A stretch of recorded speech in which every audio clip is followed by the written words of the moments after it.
बिस्मिल्लाहिर्रहमानिर्रहीम। अस्सलाम वालेकुम एवरीवन। इस उम्मीद के साथ कि आप लोग खैर खैरियत से होंगे और अपना और अपनी फैमिली का बहुत ख्याल रख रहे होंगे। लास्ट लेक्चर में हमने रूट लोकस की एक और एग्जांपल सॉल्व की थी और अनफॉर्चुनेटली जो पूरा लेक्चर है वो आप लोगों तक नहीं पहुंच सका। आखिरी के शायद एक आध मिनट, एक दो मिनट आप लोगों तक नहीं पहुंच सके कुछ टेक्निकल प्रॉब्लम की वजह से। तो वो जो एग्जांपल हमने लास्ट में जितना आप तक डिलीवर हुआ है उसी को मैं यहाँ पे कंटिन्यू कर रहा हूँ और उसके बाद जो है वो आज का जो लेक्चर है उसको मैं स्टार्ट करता हूँ। ओके जी। जो प्रॉब्लम हम सॉल्व कर रहे थे उसमें आपके पास, आपको याद है कि हमारे पास दो कंजुगेट पोल्स थे। एक आपके पास -2 पे 0 पड़ा हुआ था। कंजुगेट पोल्स जो हैं उनकी पोजीशन आपको मतलब जो भी है वो उसके हिसाब से मौजूद थी। फिर आपने देखा था कि एंगल ऑफ डिपार्चर जो है वो 145 डिग्री था। ठीक है, ये सारी चीज़ें हम जो है वो निकाल चुके थे। अच्छा, उसके बाद जो क्या कहते हैं एसिम्पटोट से अगर आप देखें तो एसिम्पटोट जो है एक ही एसिम्पटोट था और 180 डिग्री के अराउंड था।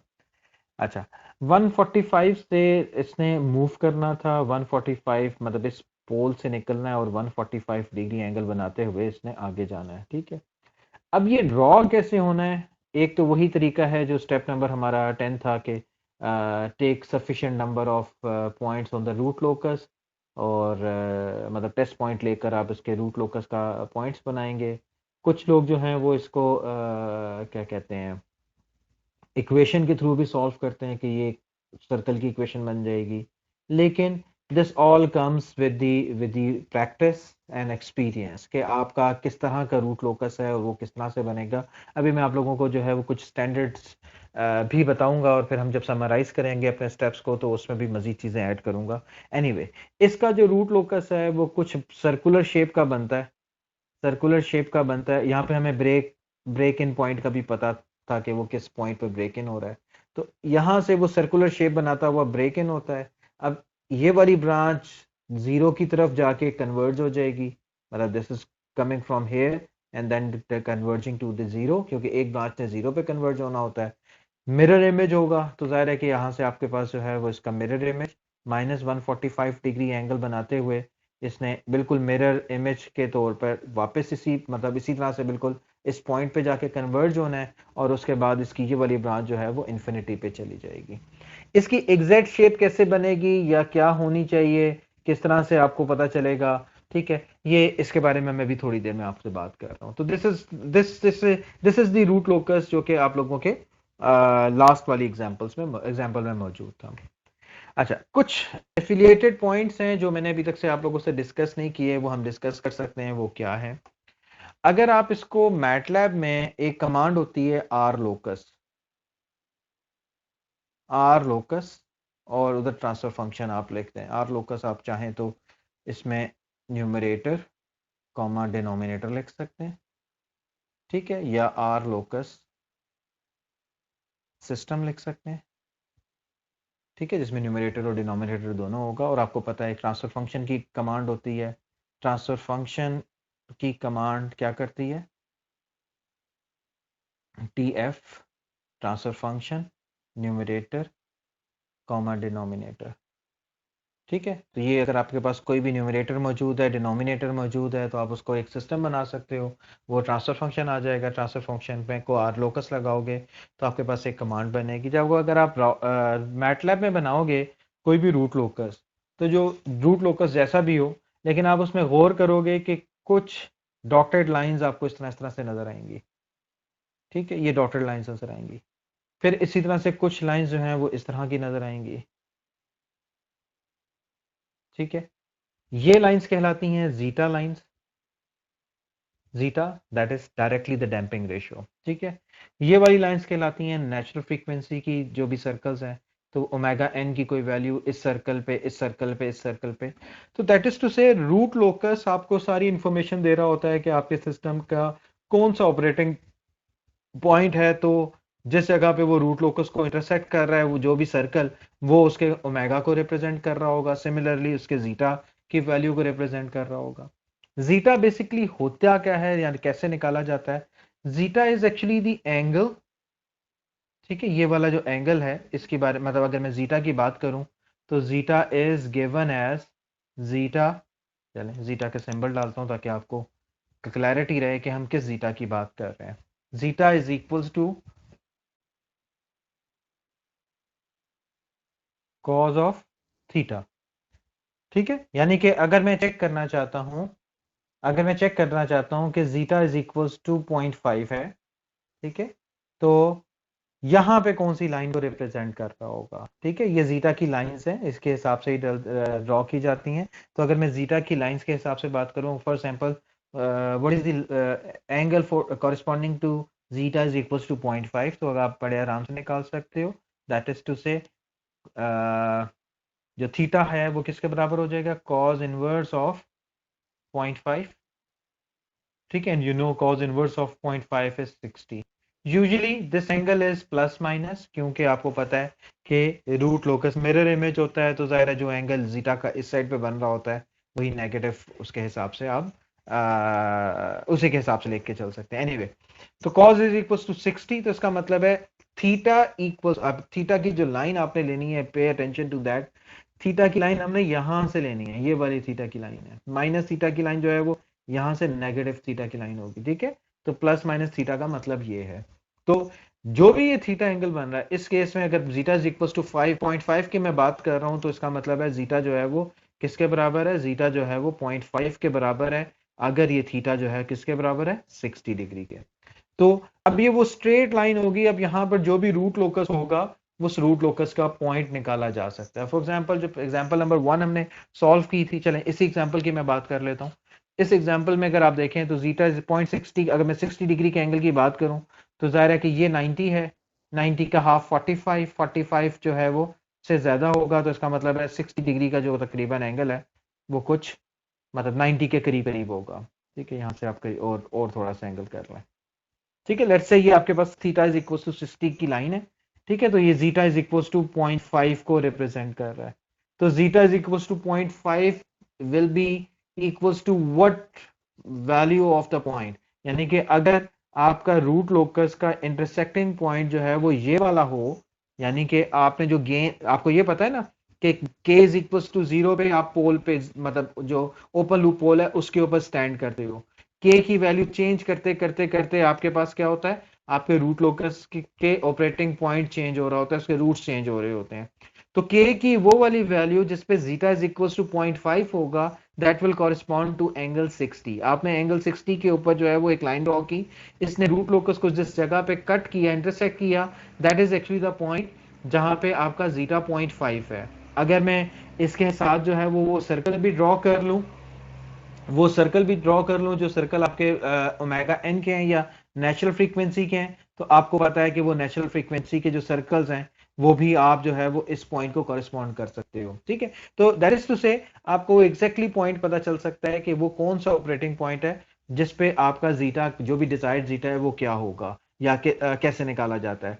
इसको अगर आप परपेंडिकुलर इमेजिनरी एक्सिस पे ड्रॉ कर लो, इसका परपेंडिकुलर रियल एक्सिस पे ड्रॉ कर लो, तो आपके पास जो है वो एग्जैक्ट पॉइंट आ जाएगा कि S इज इक्वल्स टू उसका रियल पार्ट क्या है और उसका इमेजिनरी पार्ट क्या है। इस पार्ट पे आपका जो जीटा है वो 0.5 है। इस पॉइंट को आप पुट इन कर देंगे इसकी कैरेक्टरिस्टिक इक्वेशन में, ठीक है, जब ये वाला पॉइंट आप इसकी कैरेक्टरिस्टिक इक्वेशन में पुट करेंगे तो वहां से आपके उसके एग्जैक्ट के की वैल्यू भी आ जाएगी। तो that is to say for what value of K zeta will be equals to 0.5, तो आप बड़े आराम से उसको अपने ग्राफिकली निकाल सकते हैं, ठीक है। यूजुअली ये ग्राफिकली निकाला जाता है, इसी वजह से जब आप रूट लोकस ड्रॉ करते हो तो वो स्केल मतलब कोई प्रॉपर स्केल के हिसाब से बनाया जाता है, तो रफली आपको एक पॉइंट का अंदाजा हो जाता है क्या है। अदरवाइज जाहिर है कि अगर आप मैटलैब में कर रहे हो, कंप्यूटर बेस पे आप कोई प्रोग्राम्स को यूज कर रहे हो, तो जाहिर है you can directly look for that point, ठीक है। तो आप लोग जो है वो ये वाली कमांड एग्जीक्यूट करके देखिएगा और उसमें जीटा लाइंस और ओमेगा एन की लाइंस जो है वो करके चेक कीजिएगा, तो आपको क्लियरली अंदाजा हो जाएगा वो कि रूट लोकस किस तरह से बनता है और उसमें क्या क्या इंफॉर्मेशन अवेलेबल होती है। आप लोगों के सवाल जो डिफरेंट स्टूडेंट्स मुझसे पूछ रहे हैं, मैं उनको टाइम टू टाइम जवाब दे रहा हूँ, लेकिन अगर किसी वजह से किसी स्टूडेंट का सवाल मुझसे स्किप हो गया हो व्हाट्सएप के मैसेजेस पे या किसी और क्या कहते हैं टेक्स्ट मैसेजेस पे, तो please resend me your message, resend your problem. अगर इन केस में मतलब उससे मुझसे वो मैसेज स्किप हो गया या मैंने उसका जवाब नहीं दिया, ठीक है, तो आप मुझसे दोबारा पूछ लीजिएगा, दोबारा मुझे रिमाइंड करा दें, तो आई विल आंसर दैट। ठीक है, okay, let's talk about the summary of the points. जो हमारे रूट लोकस की समरी हमने डिस्कस की है उसकी बात करते हैं हम। आ, पहला स्टेप अगर आपको याद हो तो हमने क्या लिखा था जी। पहला स्टेप मुझे कुछ स्टूडेंट ने जो है वो फॉरवर्ड की कर दिया था समरी बना के, तो मैं उसी उसी उन्हीं स्टेप्स को जो हमने ऑलरेडी डिस्कस किए हुए हैं, उन्हीं स्टेप्स को जो है वो हम समराइज करते हैं। पहला स्टेप था जी, हमने क्या करना होता है, हमने हमने कैरेक्टरिस्टिक इक्वेशन लिखनी होती है, if I'm not wrong. Let me check that. Okay जी, पहला स्टेप क्या था, पहला स्टेप था हमने रूट लोकस, सॉरी, हमने जो भी सिस्टम लिखा हुआ है उसकी कैरेक्टरिस्टिक इक्वेशन निकालना पहला स्टेप था। ठीक है, पहले स्टेप में हमने उसकी कैरेक्टरिस्टिक इक्वेशन लिख दी। ठीक है, उसी पहले ही स्टेप को जो है वो उसके अंदर से आपने क्या निकालना है, आपने उसका ओपन लूप ट्रांसफर फंक्शन निकालना है। ठीक है, मतलब कैरेक्टरिस्टिक इक्वेशन लिखी है आपने। चलो, let me right and find characteristic equation, पहला इसका पार्ट हुआ, बी पार्ट इसका आप कर लें, find open loop transfer function.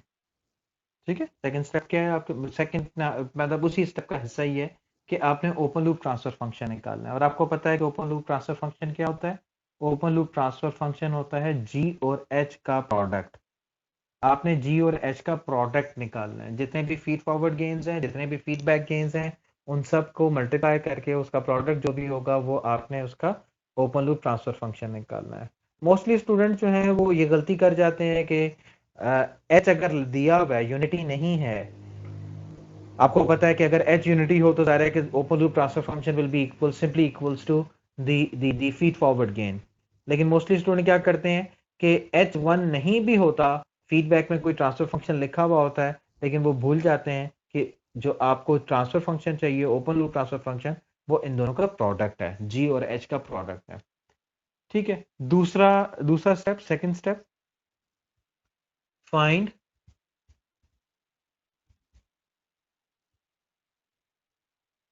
Find open loop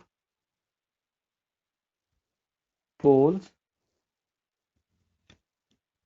and zeros. आपने वो ओपन लूप पोल्स और जीरोस निकालने हैं कि वो कहाँ पर लाई करते हैं, क्या उनके मतलब रूट्स क्या हैं, बेसिकली न्यूमरेटर में जो कुछ लिखा हुआ है ट्रांसफर फंक्शन के, ठीक है, आपको ये पता है कि जी और एच क्या होगा, एक कोई न्यूमरेटर होगा और इसी तरह से कोई एक डिनोमिनेटर होगा। तो आपने न्यूमरेटर के रूट्स निकालने हैं, वो जीरोस होंगे, और डिनोमिनेटर के रूट्स निकालने हैं, वो पोल्स होंगे। ठीक है, ओपन लूप पोल्स और जीरोस आपने निकाल लिए जिस भी लोकेशन पे आते हैं। ठीक है, तीसरा स्टेप आप बना लें, ड्रॉ, ठीक है, draw open loop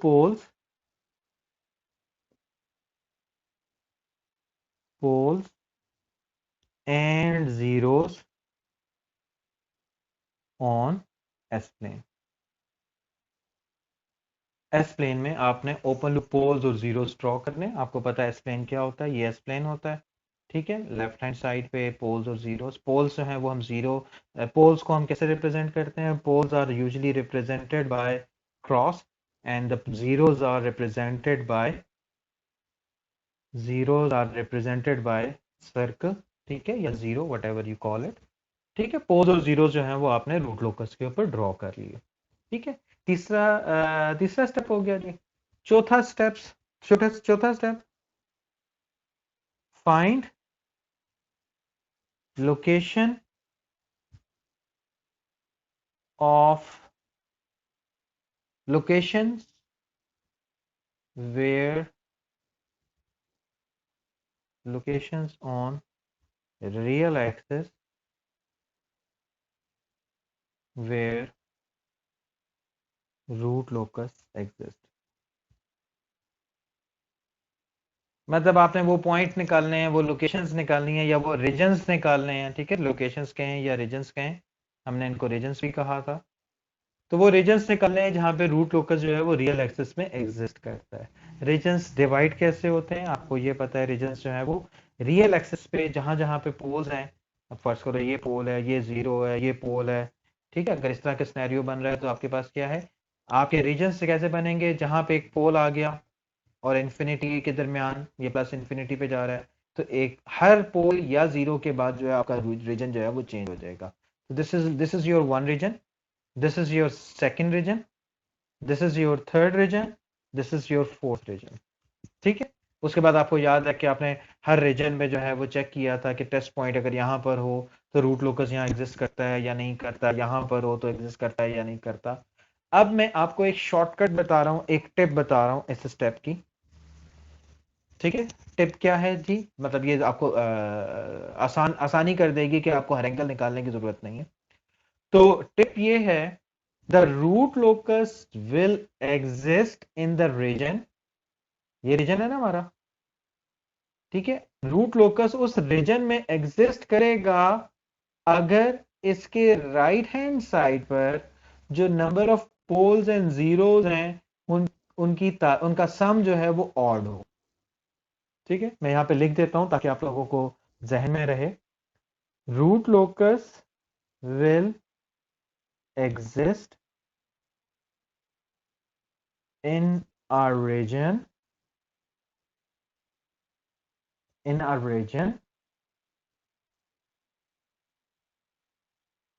on which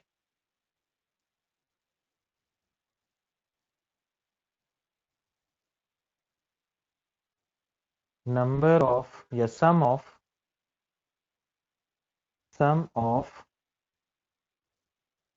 poles, मैं तादाद की बात कर रहा हूं, ठीक है, मैं उनके लोकेशन के सम की बात नहीं कर रहा, summation of sum of number of poles and zeros is odd।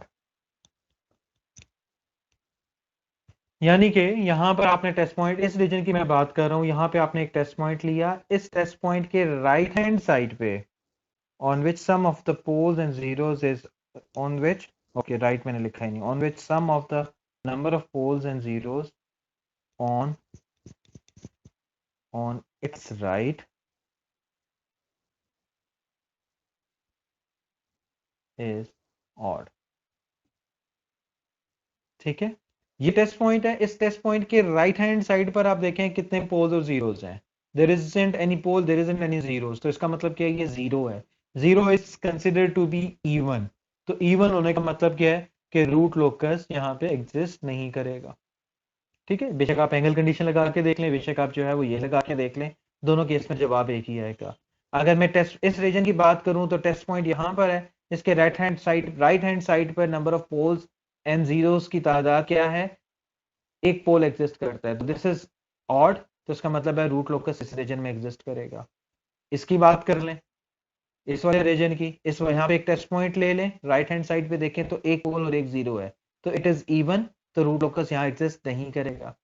फिर इसी तरह से यहाँ पर आ जाएं, तो यहाँ पर राइट हैंड साइड पे देखें कितने पोल्स और जीरोस हैं, 1 2 एंड 3, 3 पोल्स एंड जीरोस, मतलब जो तादाद है वो 3 है, दोनों की जीरो और पोल को मिला के, तो इसका मतलब है रूट लोकस जो है वो इस रीजन में एग्जिस्ट करेगा। तो देर आर टू रीजन्स जहाँ पे रूट लोकस एग्जिस्ट कर रहा है, वो ये वाला आ गया और एक ये वाला आ गया, ठीक है। आप ये शॉर्टकट इस्तेमाल कर सकते हो, बट अगर जब मैं एग्जाम की बात करूं या किसी और जगह पे टेस्ट की बात करूं, तो आपको ये वाली चीज जो है वो बताना होगी कि आप किस तरीके से ये कह रहे हैं, किस रीजन में आप ऑड कह रहे हैं, किस रीजन में आप इवन कह रहे हैं, just you need to justify it so that I can understand कि आप जो कह रहे हैं वो आप अंडरस्टैंडिंग के साथ कह रहे हैं या अंडरस्टैंडिंग नहीं है, ठीक हो गया जी।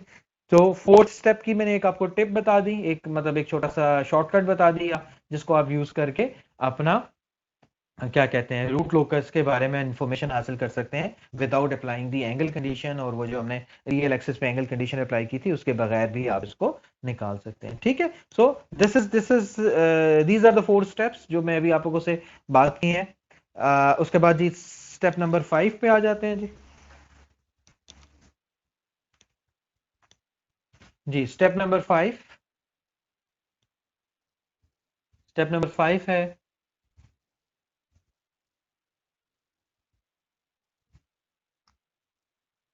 नंबर 5 जो हमने डिस्कस किया था दैट वाज अबाउट एसिम्पटोट्स, फाइंडिंग एसिम्पटोट्स। चले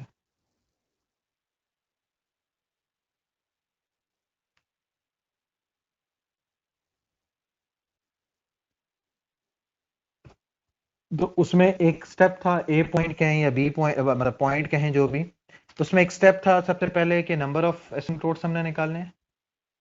हमने ये पता करना है कि कितने एसिम्पटोट्स मौजूद हैं। ठीक है, और आपको पता है नंबर ऑफ एसिम्पटोट्स किसके बराबर होता है? Number of poles minus number of zeros. ठीक है, number of poles minus number of zero. ठीक है, दूसरा था point angle of asymptotes. Angle of asymptotes की अगर मैं बात करूं तो एंगल ऑफ एसिम्पटोट्स क्या है जी? वो किसके बराबर था?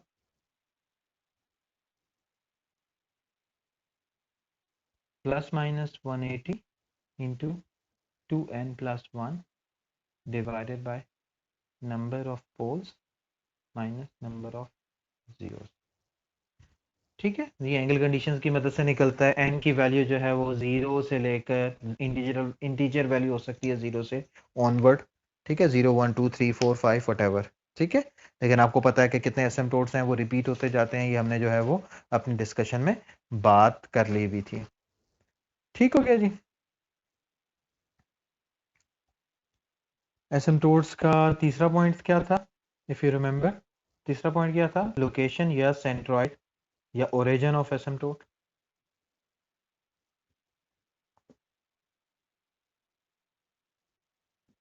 ओरिजिन ऑफ एसिम्पटोट अगर आपको याद हो तो हमने एक फार्मूला निकाला था, हमने एक फार्मूला यूज किया था। वो फार्मूला क्या था? ओरिजिन ऑफ एसिम्पटोट का जो भी पॉइंट है एस, मतलब उसको आप मतलब इक्वल्स टू, अगर आपको याद हो तो वो बराबर था, किसके बराबर था जी? माइनस सम ऑफ पीस, ठीक है, plus sum of Zs. Ps and Zs number नहीं लिखा हुआ यहाँ पे। सम ऑफ पीस मतलब तमाम पोल्स जो P1 P2 P3 की फॉर्म में लिखे हुए हैं उनका सम, और Z1 Z2 Z3 की फॉर्म में जो आपकी कैरेक्टरिस्टिक इक्वेशन में लिखे हुए हैं। लोकेशन भी नहीं है, ये लोकेशन के अलावा जो कैरेक्टरिस्टिक इक्वेशन में P और Z लिखे हुए हैं उनका सम करते हुए आप इसको डिवाइड कर देंगे number of poles minus number of zero से। ठीक है, number of poles minus number of zeros. ठीक है, ये हमने स्टेप्स पढ़े थे। उसके बाद स्टेप नंबर 6 था ब्रेक अवे या ब्रेक इन पॉइंट।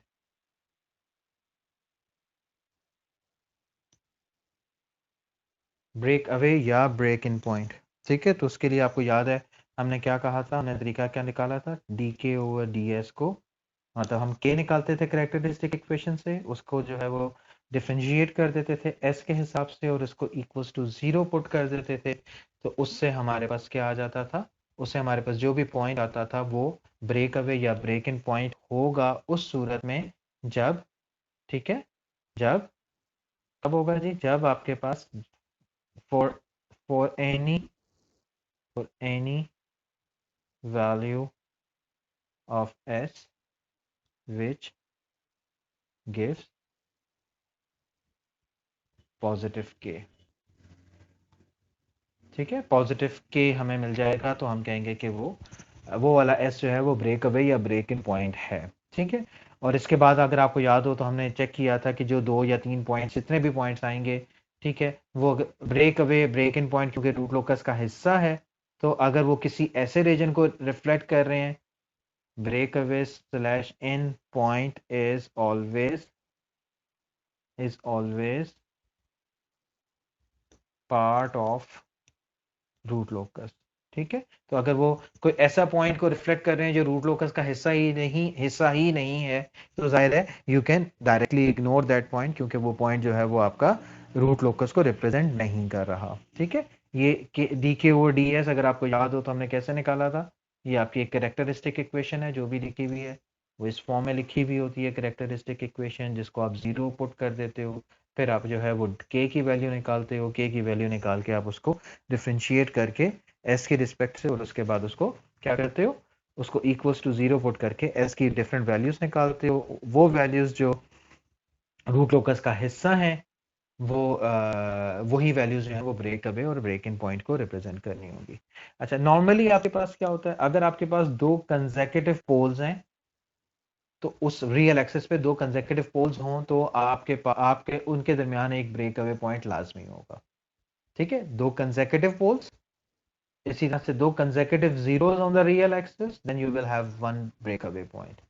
ठीक है, अगर आपके पास तीन कंसेक्यूटिव पोल्स हों, ठीक है, तो तीन कंसेक्यूटिव पोल्स हों तो तब भी आपके पास एक वन ब्रेक अवे पॉइंट होगा। ठीक है, दो या तीन कंसेक्यूटिव पोल्स या जीरोस आपके रियल एक्सिस पे लाई करते हो तो आपके पास वन ब्रेक अवे पॉइंट होगा। इसी लॉजिक के हिसाब से आप आगे जा सकते हो, अगर आपके पास चार या पांच कंसेक्यूटिव पोल्स रियल एक्सिस पे मौजूद हैं या जीरोस रियल एक्सिस पे मौजूद हैं, तो आपके पास जो है वो दो ब्रेक अवे या ब्रेक इन पॉइंट होगा। यूजुअली आपके पास जो पोल्स होते हैं, अगर रियल एक्सिस पे पोल्स हैं तो वो ब्रेक अवे को रिप्रेजेंट कर रहे होते हैं, और अगर रियल एक्सिस पे जीरोस हो तो वो ब्रेक इन को रिप्रेजेंट कर रहे होते हैं। तो दो या तीन consecutive poles will have one breakaway point. 4 or 5 consecutive poles on real axis will have two breakaway points.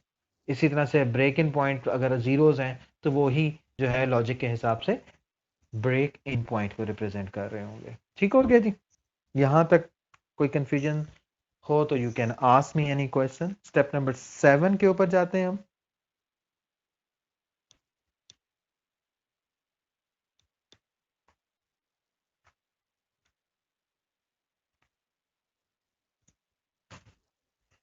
Step number 7, चले मैं मतलब 7 और 8 आप बेशक स्वैप कर सकते हैं, कोई हार्ड एंड फास्ट रूल नहीं है कि आपने बस कौन सा वाला स्टेप मतलब 7 है पहले करना है या 8 पहले करना है। You can do that. अभी मैंने आप लोगों को ये भी बात बतानी है कि कौन सा स्टेप आप स्किप कर सकते हैं, कौन सा स्टेप आप नहीं स्किप कर सकते, लेकिन यू हैव टू मेंशन कि why you have skipped it. लेकिन पहले मैं समराइज कर दूं, फिर उसके बाद जो है मैं बताता हूँ।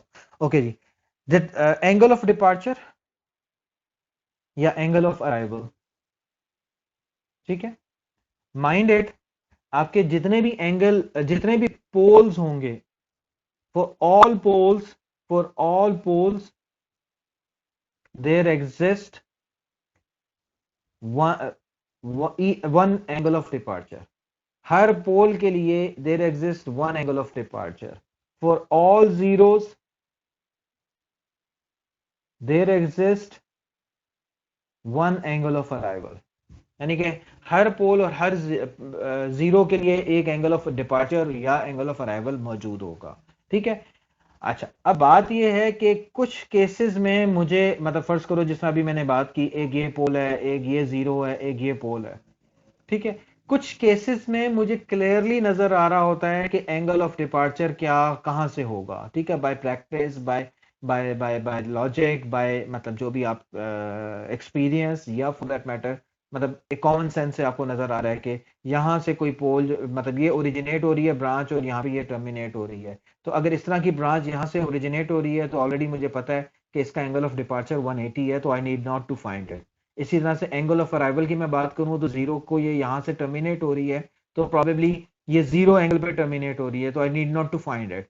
ठीक है, मुझे पता है कि यहाँ पे जो है वो ये कन्वर्ज हो रहा है, एंगल ऑफ अराइवल इसका जीरो है। तो बाज जगहों पे आपको कॉमन सेंस के तौर की वजह से या एक्सपीरियंस की वजह से पता चल जाता है कि आपका जो भी सिस्टम है वो क्या कहते हैं किस एंगल ऑफ डिपार्चर या किस एंगल ऑफ अराइवल पे टर्मिनेट हो रहा है या ओरिजिनेट हो रहा है। ठीक है, तो लेकिन अगर मैं फैक्चुअल ग्राउंड की बात करूं या मैं एक एक्चुअल ग्राउंड से या एक्चुअल प्रोसीजर की बात करूं, तो जाहिर है कि आपको angle of departure and angle of arrival हर पोल और हर जीरो का निकालना चाहिए।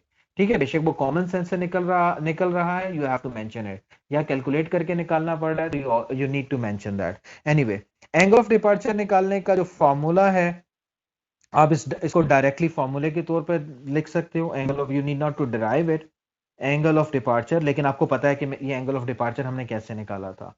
ठीक है, मतलब तरीका आपको आता है, लेकिन मैं अभी इसको जो है वो just for the sake of step मैं इसको एक फॉर्मूले की शक्ल में लिख रहा हूँ। वो फॉर्मूला क्या है? Angle of departure. अच्छा, नॉर्मली हम जो एंगल ऑफ डिपार्चर निकालते हैं या अराइवल निकालते हैं, वो हम कॉम्प्लेक्स पोल्स और जीरोस का निकालते हैं, क्योंकि जो रियल एक्सिस पे हैं उनका हमें पता होता है या तो वो जीरो है या 180 है, तो इसलिए हमें इतना ज्यादा कंफ्यूजन इन वाले पोल्स और जीरोस का नहीं होता। लेकिन कॉम्प्लेक्स वाले का जरूर कंफ्यूजन होता है कि आपका ये वाला जो पोल है ये कहाँ पे ओरिजिनेट होना है और कहाँ पे टर्मिनेट होना है। ठीक है, तो anyway, angle of departure for a complex pole can be written as 180 degrees minus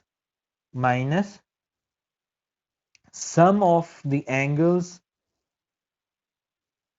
sum of जो टेस्ट पॉइंट है, सम ऑफ थीटास। ठीक है, थीटा थीटा जो है वो क्या एंगल है? जो भी आपका कॉम्प्लेक्स पोल है उस पोल से बनने वाला angle with the poles, not the zeros. ठीक है, टेस्ट पॉइंट अगर आपके पास ये दो कॉम्प्लेक्स कॉन्जुगेट पोल हैं तो इस यहां से आपका इसका टेस्ट पॉइंट इसके करीब था। इस मतलब this is the point of question कि जिससे आप एंगल ऑफ डिपार्चर निकालना चाहते हो। इस पोल से बनने वाले angles, sum of the angles with all the poles are thetas.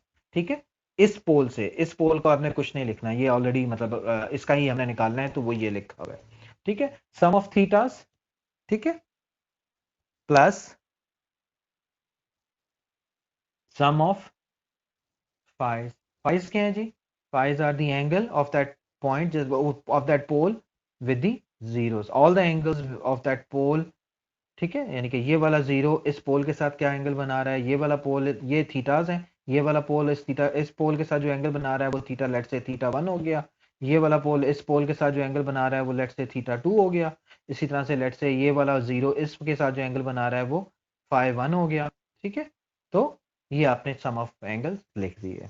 ठीक है, अगर मैं इसी तरह से इसको एंगल ऑफ अराइवल की बात करूं, ठीक है, एंगल ऑफ अराइवल, ठीक है, वो कैसे निकाला जाता है? वो भी इसी तरह से निकाला जाता है, मतलब वो भी निकालने का तरीका उसी तरह से डिराइव किया जाता है जो हमने लास्ट लेक्चर में डिराइव की, डेरिवेशन पूरी की थी। लेकिन now the only change in this formula will be, अब मैं जीरो की बात कर रहा हूँ। एंगल ऑफ अराइवल की मतलब है जीरो पे अराइव होना है। जीरो पे जो अराइव होना है तो उसका एंगल, मतलब उस जिस जीरो की मैं बात कर रहा हूँ, फर्ज करो यहाँ पे वो जीरो है, इस जीरो से, ठीक है, इस जीरो पे मैं एंगल ऑफ अराइवल निकालना चाहता हूं, तो now the angle of arrival of this zero with this zero with this zero, मतलब इस जीरो से इस जीरो के दरमियान बनने वाला एंगल जो है वो फाइज है, प्लस, ठीक है, द एंगल्स विद द, मतलब इस पोल का इस जीरो के साथ एंगल, इस पोल का इस जीरो के साथ एंगल, इस पोल का इस जीरो के साथ एंगल, उन सब का एंगल सम अप होगा। इस पोल का इस जीरो के साथ एंगल वो भी सम अप होगा। माइंडेड, इसमें कॉम्प्लेक्स पॉइंट भी ऐड होंगे। ठीक है, दोनों केसेस की बात कर रहा हूं मैं। ठीक है, तो summation of sum of phis and sum of thetas, सिर्फ फर्क यही है कि यहाँ पे पहले थीटा जो है वो नेगेटिव के साथ है, यहाँ पे थीटा पॉजिटिव के साथ है, यहाँ पे फाइव नेगेटिव पॉजिटिव के साथ है, यहाँ पे फाइव नेगेटिव के साथ है। बाकी निकालने का तरीका सेम ही है। ठीक है, this is how you can get your angle of arrival and angle of departure. Step number 8. Step number 8 is simple. Find the points where the root locus crosses the imaginary axis. ठीक है, point of intersection या crossing point on imaginary axis. ठीक, जो भी आप समझें, crossing point on imaginary axis. ठीक है,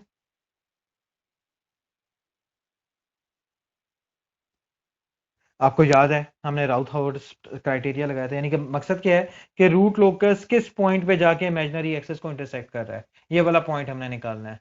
ठीक है, तो इसको निकालने के लिए एक तो हमने राउथ हावर्ड क्राइटेरिया इस्तेमाल किया था, ठीक है, राउथ स्टेबिलिटी क्राइटेरिया, उसकी मदद से निकाला था। और दूसरा अगर आपको याद हो तो हमने एस को क्या लिखा था, एक्स को हमने जे ओमेगा लिखकर उसकी कैरेक्टरिस्टिक इक्वेशन में लिखकर हमने उसको सिंप्लीफाई किया था।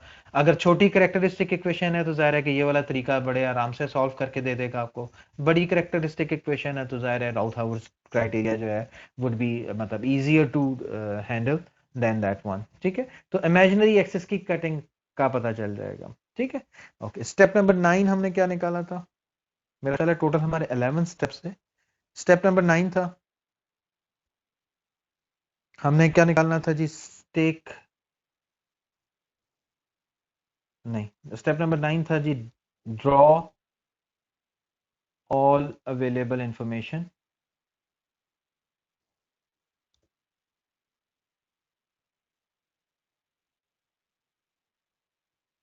On S plane. ठीक है, एस प्लेन पे हमने जो है वो सारी इंफॉर्मेशन इकट्ठी कर ली ताकि हमें पता चल जाए कि हमारा ब्रेक अवे पॉइंट क्या है, हमारा एसिम्पटोट्स कहाँ कहाँ पे जा रहे हैं, हमारा इमेजिनरी एक्सिस की कटिंग कहाँ पर है, एंगल ऑफ अराइवल डिपार्चर क्या है। तो हमारे पास जो है वो एक समरी आ गई सारी इंफॉर्मेशन की।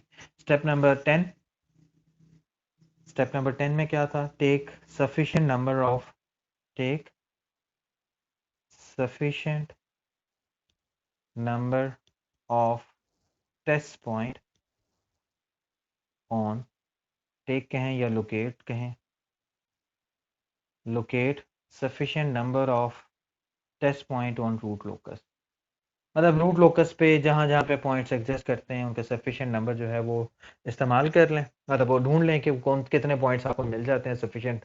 सफिशिएंट एक भी सफिशिएंट हो सकता है, दो भी सफिशिएंट हो सकते हैं। ठीक है, तो वो आप निकाल लेंगे। और step number 11, draw root locus. ठीक है, ड्रॉ फाइनल रूट लोकस। ये 11 स्टेप्स हैं जिससे आप रूट लोकस बना सकते हैं। अब क्वेश्चन मार्क ये है कि क्या ये सारे 11 के 11 स्टेप्स इस्तेमाल करने की जरूरत है या कोई बीच में हम स्किप भी कर सकते हैं। तो अगर आपको नजर आ रहा है, कॉमन सेंस से लॉजिक के लिए नजर आ रहा है कि जिस तरह सारे पोल्स जो हैं वो रियल पोल्स और जीरोस रियल एक्सेस पे थे, ठीक है, जो हमारी एग्जांपल नंबर 1 थी, तो उसमें हमने एंगल ऑफ डिपार्चर और एंगल ऑफ अराइवल निकाला ही नहीं था। क्यों नहीं निकाला था? क्योंकि ज़ाहिर है सारे पोल्स और जीरोस जो हैं वो कहाँ पर मौजूद हैं, वो एक रियल एक्सिस पे मौजूद है। तो इसका मतलब है एंगल 180 या जीरो ही है। ठीक है, आप कॉमन सेंस इस्तेमाल करते हुए उसको स्किप कर सकते हो या डायरेक्टली लिख सकते हो विदाउट यूजिंग द फार्मूला। आप कह सकते हो कि जी इस पोल से जो रूट लोकस है वो 180 डिग्री पे डिपार्ट कर रहा है, इस यहाँ पे अगर जीरो है तो वो इस पे वन मतलब जीरो पे मतलब जीरो एंगल पे टर्मिनेट हो रहा है, या जो भी आपके पास रियल एक्सिस पे है। इसी वजह से अगर आप देखें तो पहली वाली एग्जांपल में हमारा एंगल ऑफ डिपार्चर और अराइवल का स्टेप स्किप हुआ था। अच्छा, दूसरा देखें, अगर आपके पास रूट लोकस आपको कुछ इस तरह की शक्ल बन रही है जिसमें हमारी एग्जांपल नंबर 2 थी, उस एग्जांपल नंबर 2 में हमें क्लियरली नजर आ रहा था, या हमें जो भी इंफॉर्मेशन हमारे इस स्टेप से पहले हमें इकट्ठी हुई थी उसमें हमें पता चल रहा था कि जो रूट लोकस है वो इमेजिनरी एक्सिस को कट नहीं करेगा। ठीक है, नहीं कर रहा या नहीं करेगा, तो आप वो स्टेप जो है वो स्किप कर सकते हैं।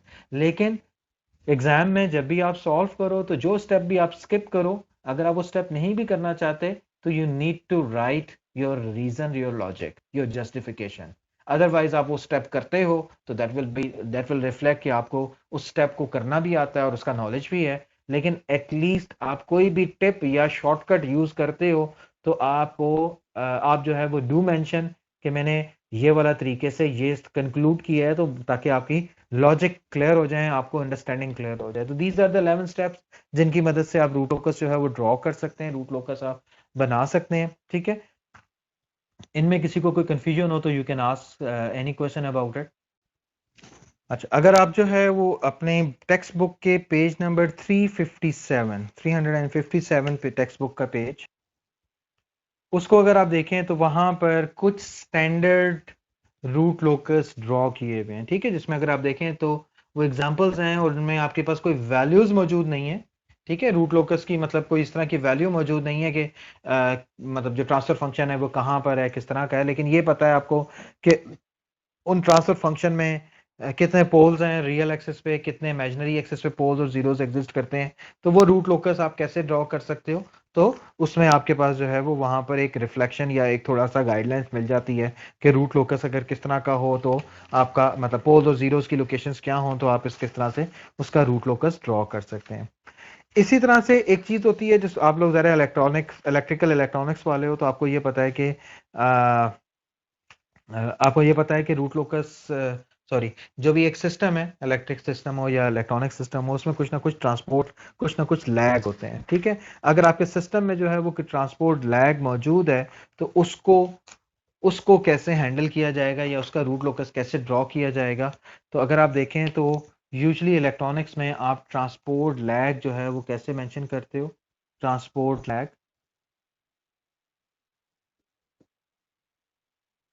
लैग जो है वो यूजुअली अगर आप इसको मॉडल करें तो नॉर्मली ये जो मॉडल किया जाता है, अगर आप ट्रांसपोर्ट लैग की बात करो तो ठीक है, इससे मॉडल किया जाता है e⁻⁻t ऑफ s। टॉ जो टी जो है वो टाइम कांस्टेंट होता है जो ट्रांसपोर्ट लैग को रिप्रेजेंट कर रहा होता है। तो कंट्रोल सिस्टम में हम इस ट्रांसपोर्ट लैग के ट्रांसफर फंक्शन को दो तरीकों से जो है वो मॉडल या अप्रोक्सीमेट कर सकते हैं। यानी कि इसका ट्रांसफर फंक्शन जो है दैट कैन बी इसका transfer function that can be written as this, और similarly we can write the transfer function as ts+1। ठीक है। अब क्वेश्चन मार्क ये है कि सर इन दोनों में से कौन सा वाला यूज करें, तो बेहतर क्या है, दोनों में से कौन सा यूज, बल्कि एक और भी होता है, चले मैं एक और भी आपको बता दूं। There is another one, 2 - ts whole divided by 2 + ts। ठीक है, इन तीनों में से कोई भी आप यूज कर सकते हो। क्वेश्चन मार्क ये है कि कौन सा वाला यूज करना बेहतर है। तो बेहतर क्या है, जाहिर है कि ये वाला ट्रांसपोर्ट लैग आप मेंशन करोगे, ये आपके फीड फॉरवर्ड गेन में लगा हुआ है। ट्रांसपोर्ट लैग फर्स्ट करो कि जी जो है पहले लिखा हुआ था वो था आपके पास s+1 s+2 whole divided by s+3 s+4 s+5। First करो ये लिखा हुआ है आपके पास, और इसमें ट्रांसपोर्ट लैग है विद t=1। t=1 का मतलब है कि ट्रांसपोर्ट लैग आपके पास आ गया। तो अब इसमें से कौन सा वाला यूज करें हम ट्रांसपोर्ट लैग की अप्रोक्सीमेशन। तो हम नॉर्मली वो वाली यूज करते हैं कि अगर किसी तरह से वो कुछ पोल और जीरो को कैंसिल कैंसिल कर दे। फॉर एग्जांपल यहाँ पे s+1 है, तो अगर मैं ये वाला यूज करूंगा, t1 है, तो इसका ट्रांसफर फंक्शन क्या हो जाएगा, 1/s+1। तो इसका मतलब है जो आपका जी एच की मैं बात कर रहा हूँ, फर्ज करो एच फिलहाल यूनिटी है, लेकिन ट्रांसपोर्ट लैग के साथ जो सिस्टम बन रहा है उसमें क्या हो जाएगा, उसमें आपके पास सिंपली जी और एच मल्टीप्लाई बाय 1/s+1 हो जाएगा। तो अगर आप देखें तो ये वाला s+1 इससे कैंसिल हो जाएगा, जिसको पोल जीरो कैंसिलेशन का नाम दिया जाता है। तो पोल जीरो कैंसिलेशन की मदद से आपका ट्रांसफर फंक्शन थोड़ा सा सिंप्लीफाई हो गया। सिंप्लीफाई होने का मतलब क्या है कि एक जीरो गायब हो गया और एक पोल भी गायब हो गया। तो now you need to just consider one zero and 3 poles. तो ज़ाहिर है रूट लोकस ड्रॉ करना आसान हो जाएगा। ठीक है, ये आपके पास सिंपल ट्रांसपोर्ट लैग का ट्रांसफर फंक्शन जो है वो अप्रोक्सीमेट करने का तरीका है। तो आप इनमें से तीनों में से कोई भी यूज कर सकते हैं। अगर आप ये वाला नहीं यूज करते, कोई और यूज करते हैं, तो गलत वो भी नहीं है। ठीक है, लेकिन आपकी प्रॉब्लम जो है वो सिंप्लीफाई नहीं होगी। आपको मल्टीपल मतलब स्टेप्स आ जाएंगे, मल्टीपल पोल और जीरोस आ जाएंगे, number of branches in the pole जो है वो ज्यादा हो जाएंगी। ठीक है, okay, with this we conclude this chapter as well as over lecture. ठीक है, अगला लेक्चर इंशाल्लाह हमारा जो है वो कंट्रोल सिस्टम्स से रिलेटेड, मतलब कंट्रोलर डिजाइनिंग के पॉइंट ऑफ व्यू से होगा। तो see you in the next lecture. Thank you very much.